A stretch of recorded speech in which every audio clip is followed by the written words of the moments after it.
So when you're editing an image, sometimes you have this halo effect. As you can see, a white border around a blue object on the top of this picture, and you need to remove that. And feather and shift edge effect in Photoshop helps you do that.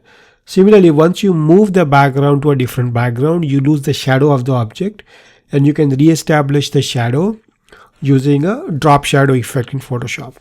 So let's see that in action. So here our goal is, on the left you have two tools, a wrench basically on a white background. I want to transfer them to a dark background, but when we do that, initially you see a halo effect which we will remove, and then we will also learn how to add a drop shadow effect so that the photos appear more realistic, and we can also achieve a kind of 3D effect using this.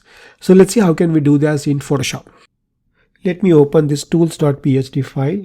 So here I have two layers, the tools picture which was taken against a white background, and this is the background. I really want the tools to be shown on this background, right?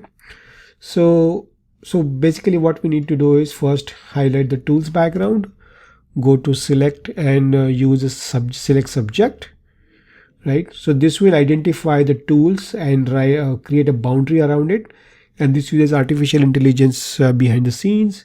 Based on the color demarcation, it identifies these objects. So it has identified the objects nicely, and you can again use a lasso tool to fine tune this. You can examine the border by zooming in and see if it's not doing a good job anywhere. I think it's doing a good job, so we are good here. Then you click on select and mask to take it to a new workspace where you can do more fine tuning on this mask. Okay, so now you see that once you place these tools on that dark background, you see a nice, you see a white halo around the tools, and that is happening because of these tools were taken initially against a white background.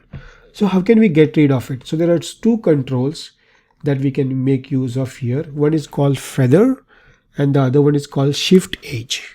Okay, so the feather control, in order to see this control in action, let me move the view to a black and white mode, so where you can see this controls in action. So let's go back to feather. So the feather control is used to spread the border rather than just showing a black and white border. It'll add the shades. So let me show you that in action. So I'm going to slide this slider slightly to the right.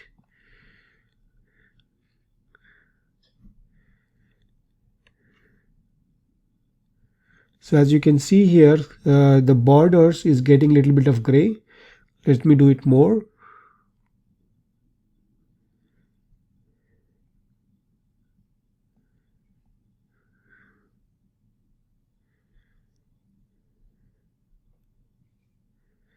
As you can see, it's adding the shades of gray, right? When I control the feather.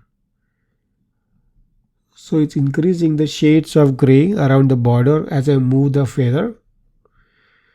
As you can see, it's blending, it's trying to blend the tools in the background. Okay, so you can use this, and the shift edge is going to change the border towards inside or outside. So let me show you by sliding with the edge.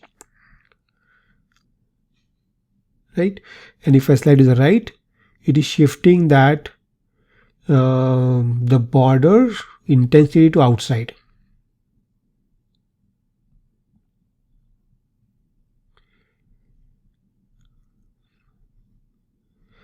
Right, so using these two controls, you should be able to remove the halo effect. So let me go back to the actual view. Okay, right now you see a bright white shadow, right? Halo effect. We want to remove that. So let's try moving feather to the left.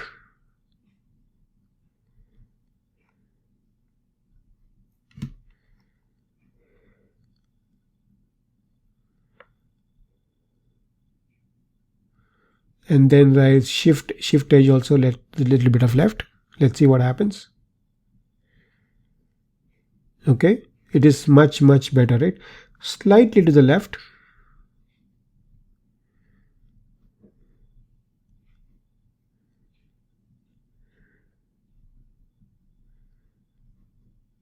It is even better, right? Let me try more.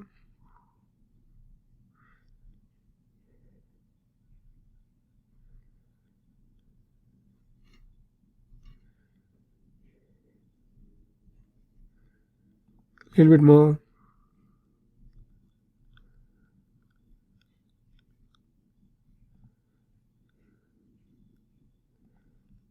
You can also try, you can keep fine tuning it until you're happy with the way the halo effect is gone. So by this time, as you can see, the halo effect is completely gone. This is becoming bad, so I'm shifting to the right. Okay, so this looks much better, right? So this is how you remove the halo effect from the picture. So if I select OK, and then I can add a mask. So now our image, our tools are ready and the halo effect is gone. Another thing that you might be interested is to add a shadow effect so that the background looks more realistic. So to do that, I'm going to click on this FX bottom here, over here, and then click on drop shadow.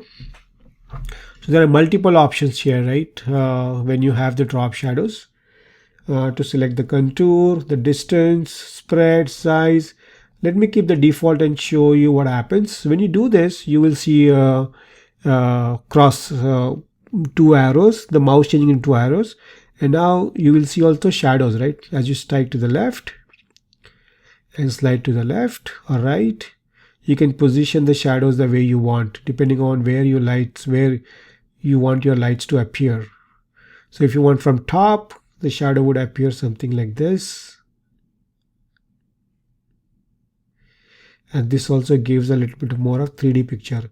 If you want shadow to the left, you can do that, or a little bit up, that you can do that. I'm going to keep it to this level.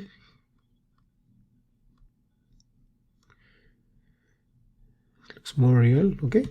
And that's how you add a drop shadow.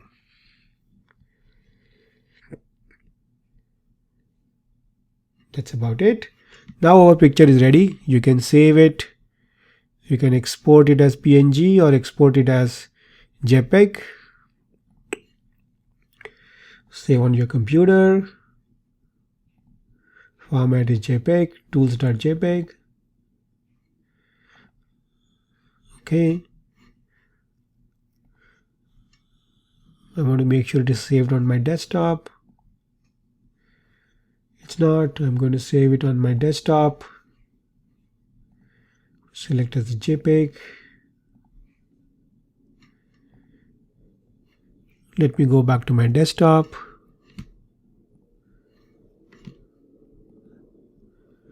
And this is your JPEG file where you see tools with a nice dark background along with the drop shadow effect.